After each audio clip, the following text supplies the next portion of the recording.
So this thing is real. The microbiome is real. And why it's an issue. I hope I described the microbiome. Hope you understand that. If you don't, let's ask some questions when it's time. But what the microbiome does that, the bad bacteria creating these chemicals interact with your colon wall, with your intestinal wall. And I envision the intestinal walls like a long tube of brick and mortar. Rectangular bricks held together by mortar, this nice long tube. If that's the nice and normal healthy one, water does not seep out, and it's supposed to do what it's supposed to do. It's supposed to hold the water in it. But what happens is when these chemicals are emitted by the bad bacteria, and it's all day long, folks, it isn't just once or twice a month, it's after every meal you eat, because we eat bad stuff in the SAD diet. These chemicals interact with that wall, and instead of a nice rectangular brick, it deforms, changes the cell wall. It can go into the cell, change the organelles in the cell, and go through into the next layer. And when it changes that contour of that brick, it pulls away from the ground substance around it, and the chemicals can leak around it. So they can go through the cell and leak around it. Thus the name leaky gut. They've seen it on micrographs. It's a real thing. There are going to be people that dispute it, but that's because they probably make money not believing it. It happens, folks, and it's well done science to prove it. So that's your first layer of defense, right? This kind of wall, this barrier. The next line is where it really starts to shake up. It's when these foreign chemicals, these chemicals that are produced by the bad bacteria, get into this next immune layer and really start to raise havoc. This is where the war is. So those chemicals, they go in and they act like a foreign substance. Well, what does immune do? What do you get when you get a sliver in your finger? You get a response to it, right? You get redness, swelling, in a day or two you get fluid around your bed so you can pop it out. That's the natural course. And that's great for an acute injury. It's necessary. We don't survive unless we have things like that. But when it's happening every day after every meal, what's life going to be like when you're in a chronic stress mode? It's not going to be so good. So what happens is that you get two things. You get antibodies created towards these substances, and you get chemicals that are expressed from the immune layer to try to wall it off, try to sequester it. Well, that doesn't work because there's more stuff coming in all the time. So it spills past the immune layer. By the way, 70 to 80% of all our immune cells lie next to the gut. It's not in your lymph nodes or your spleen. There's some there. But 80% is lying in the gut. Why is that? It's because as we evolved, we ate things. And if it wasn't too bad, we didn't die because our immune protected us. And if you say, well, that's not good, I'm going to eat that bulb again. I'll stay away from that, I'm going to go for that.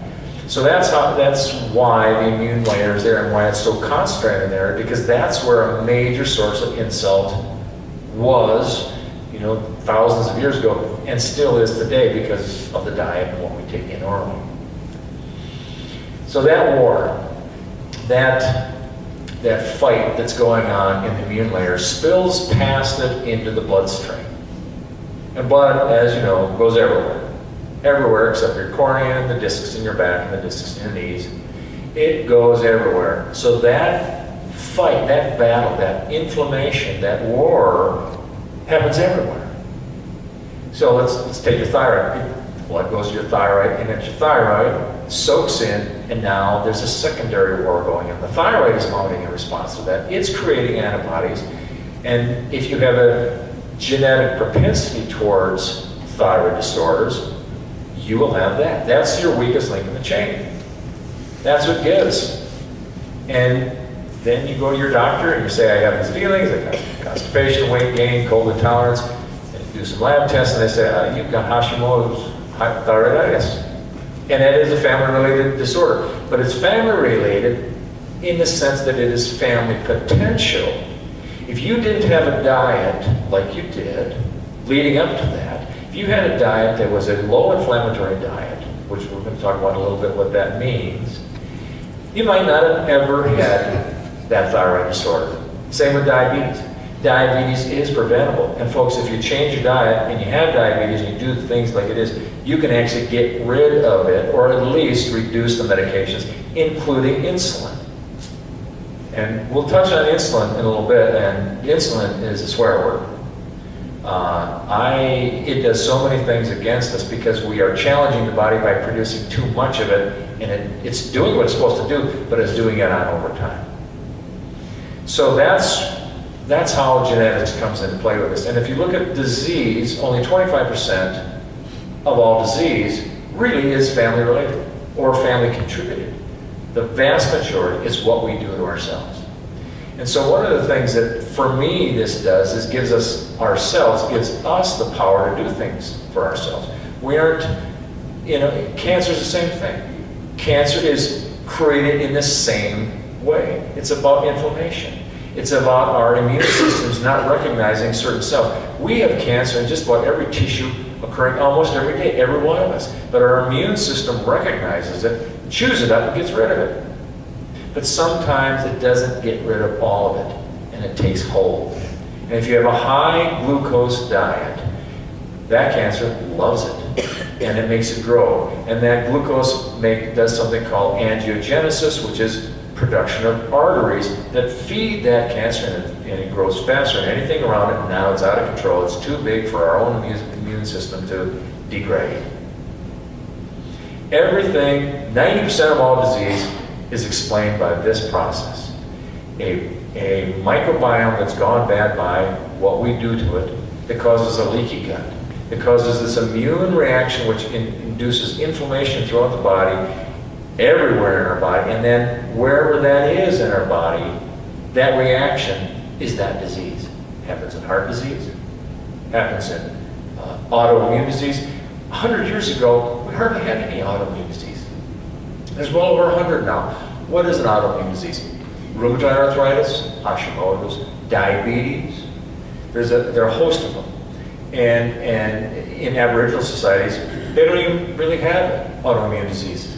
But if they go from where they live and move to, let's say, the United States, and eat and do as the United States people do, they will get the autoimmune disease. They did a study with people from Asia coming from agrarian Japan. This is back in the 50s. And had a low rate of colon cancer. With one generation, and certainly the second generation, had American rates. It's not genetic. That same genetic lot.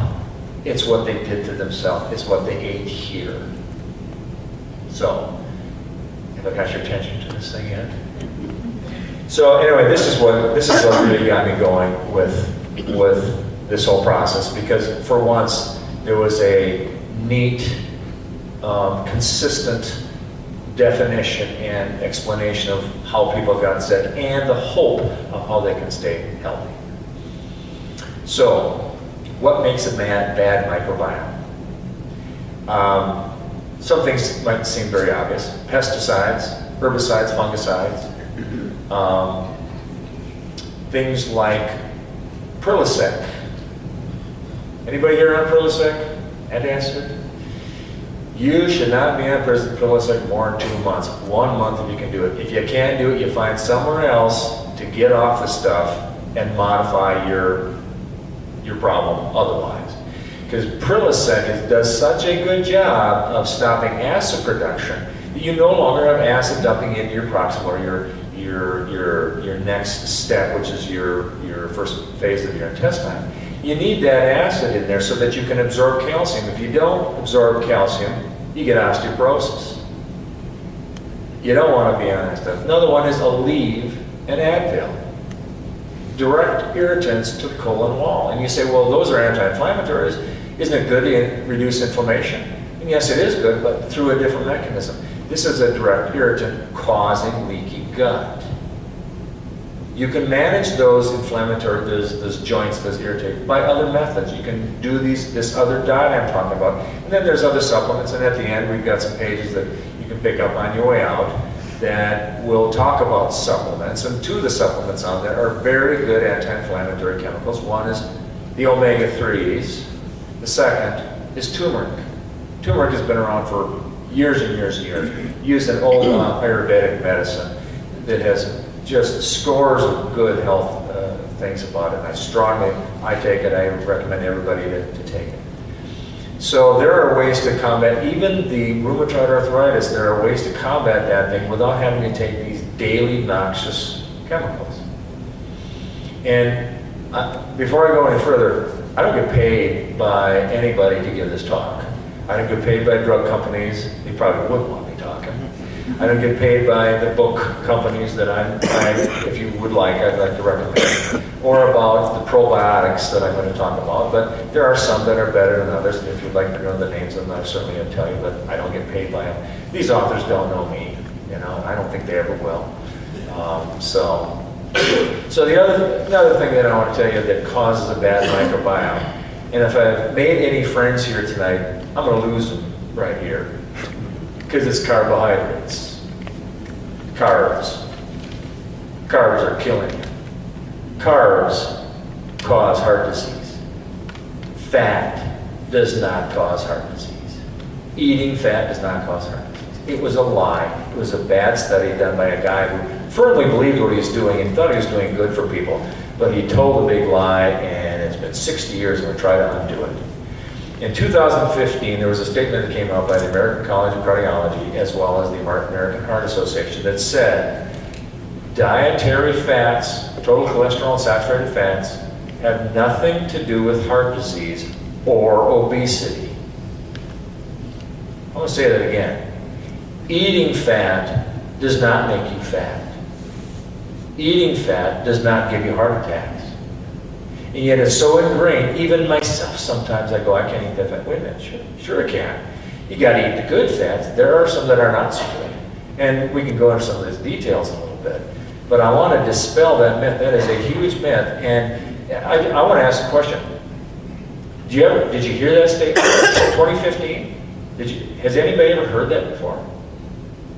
That should have been rung out in every church, in every school, in every community. So they should have had pamphlets flying around. That should change everything we do as far as a diet. But nobody talked about it because nobody really wanted to kind of get in there because there's so much money in eating crap. And we're all doing it. I love pizza. It used to be, don't eat cheese and stuff. Wait a minute. You get good cheese, that's good for you. That's good fat. You don't want to eat the crust. You make it out of something else now, and we've tried it. It ain't easy. I want someone to come up with a good crust that's good for you. They say, I hear cauliflower. Oh man, that was a mistake when I tried to make that. I ended up just scooping the food in. That's not pizza. Come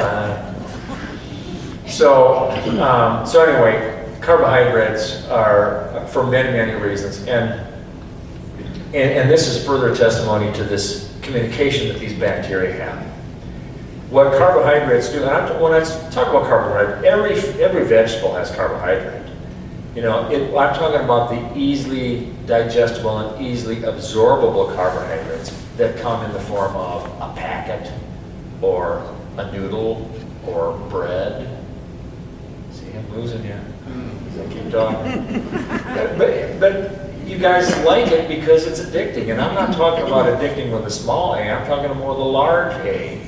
When they look at the molecule of carbohydrate, it fits into the same receptor sites on our brain cells as morphine does. It's not as bad when you withdraw from it, but it is a withdrawal. If you're a person that has a lot of carbs, you get a lot of pastas, a lot of bread, you really love it, and you don't necessarily taste sweet, but your brain senses sweet, so to speak, and so it wants more. But if you cut that out, the bad bacteria in our gut send little chemicals through that leaky gut, in your bloodstream, through the blood-brain barrier, into your brain, to your brain center that's responsible for hunger, and says, feed me more carbs. It's real. They radiotag these things. It does it. In fact, if you stop eating carbs, and you're one of these carb addicted, very soon you will have kind of sweaty palms, your heart rate goes up a little bit, your blood pressure probably raises a little bit, and for sure you'll notice constipation to try to find that substance. You know, where's that Twinkie? You know, where's that pop? That's the addiction talking. And it's real. It's just like someone with morphine addiction, they're thinking about getting their next fix, right? Same thing, on a lesser scale, but it's the same thing. It's the same receptor communication that occurs with carbohydrates. So you want to be addicted to carbs, especially when they do so many bad things. When you have a fast-absorbing carbohydrate, and when I say fast-absorbing, if you really want to know what that is, go to something called the glycemic index. You can find it on the website. Glycemic index is a measure of how fast the sugar from a food gets into your bloodstream. So, of course, the hallmark is 1 tablespoon of sugar. Then they measure how fast, you know, your blood sugar goes up with that. So they have a list, and it's just about every food you'd ever eat in this list. And you want to stay on the low ebb of all this stuff. So it helps you discriminate between fruits and vegetables because it doesn't matter. It's staying on a low glycemic index diet. Number 9, so 100 is a tablespoon of sugar. 95 is a boiled potato. Anybody like potatoes? You know, I'm sorry, I love them. French fries, are you kidding me? But these are not good for you. However, if you take that potato and you cook it, and you mash it up, and you put it in your fridge for 24 hours, and then you take it out and you heat it, it has become what's called a resistant starch. And you can eat it because that's good. That actually feeds the good bacteria. So there's ways to eat. It isn't just one food is good or bad. There's just ways to eat these things that actually make a difference. So, have I turned you off on the carb thing yet? One of the worst things we do is drink pop or fruit juices. You say, well, nothing wrong with a 6-ounce oranges, 6-ounce glass of orange. Well, that took 4 oranges to squeeze to make 6 ounces. Would you sit and eat 4 oranges? 1, maybe. But what happens is the same thing. It is the high load sugar that is inducing insulin response, and it's insulin that is your enemy. Insulin's job is to make fat. That's what it does. It takes glucose and it puts it into fat storage. If you have too much glucose happening too much of the time, which is the SAD diet, so 3 times a day you have too much sugar going in your system, insulin is overtime in your system. And your body gets used to that. In fact, it gets desensitized to that. And when that happens, that is what's called prediabetes. And when it comes to the point where you no longer can produce enough insulin to maintain a normal blood sugar, that's diabetes. Insulin, dysregulates the other hormones. It's like taking a puzzle piece and all of a sudden expanding the size of that and still trying to fit everything together. Everything jostles around. It messes up your cortisol, it messes up your thyroid, it messes up your somatostatin, your ghrelin. All these different hormones have to shift and do different things, and that throws them off.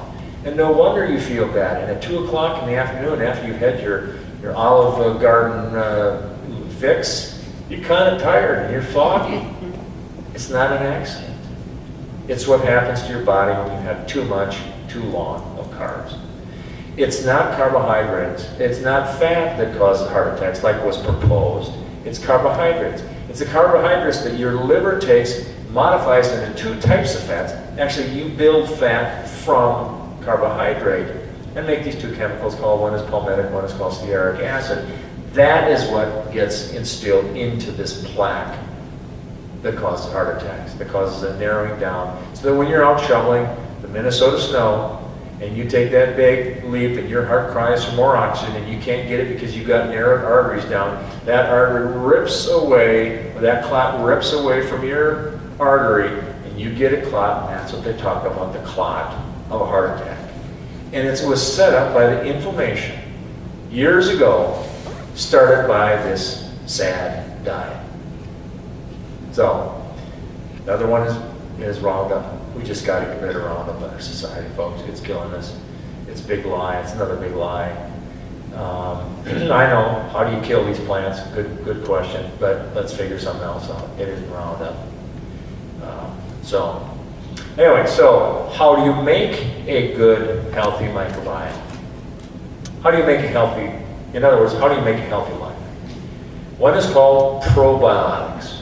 It sounds kind of gross because what you're doing is you're actually taking bacteria and you're consuming it and you're reseeding your colon with the good stuff. You got to do it every day because what you're taking in, most of other food has preservatives and all this other stuff that is causing a bad microbiome. So you have to feed it the good stuff every day with probiotic. There's many different types of it. The one I use, I can tell you, I don't get paid by them. It's called Nexa Biotic. I get it online. Take it every day. Also prebiotic. Prebiotic is the nurturing foods that make the good bacteria grow. Prebiotic is pretty much anything fermented. You can make that, you can make any food a prebiotic by taking one of these probiotics, putting it in a jar of water with those foods, you name it, green beans, whatever you put in, keep it on your counter for 36 hours, and now you have a prebiotic that your colon loves. So prebiotics, there's different ones. You've heard maybe of these. Kombucha, I make my own kombucha. My wife is grossed out by this because you get this thing growing in this jar, but I don't show it to her. I drink it. She doesn't drink it. Kimchi, there's lots of different things that are tradition in many cultures. Sauerkraut's another good one that one should have, the water process method. So prebiotics, probiotics, stay away from these noxious things I talked about, including a serious look at your diet that now includes 60% fats, good fats, 60%. By the way, butter is on the menu. If you get butter from a grass-fed cow, it's got everything you need. In fact, people that have that type of butter, the ones that have the largest amount of that butter have the least amount of heart disease. Same with olive oil. The societies that have the most olive oil have the least amount of heart disease. So that's an oil that's good for you. So 60% oil-based, 20% carbohydrates, 20% protein is kind of what is the going thing as far as what you're doing. So what does that mean? Well, it kind of means buying a book, buying what's called ketogenic book, ketogenic diet, and following. It's really tough to do this without having a recipe, so to speak, until you get used to this stuff. But olive oil, every oil, avocado oil. Never have soybean oil, soy anything. Never have corn-based high fructose corn syrup. Throw away your Wesson oil, your canola oil, your safflower, all bad oils. They're all omega-6 oils. Omega-6 is inflammatory and causes clots. You want omega-3, and that's coconut oil and olive oil. So, I've said a lot. Hope I didn't lose you on this. Hope it added something that you can take home with.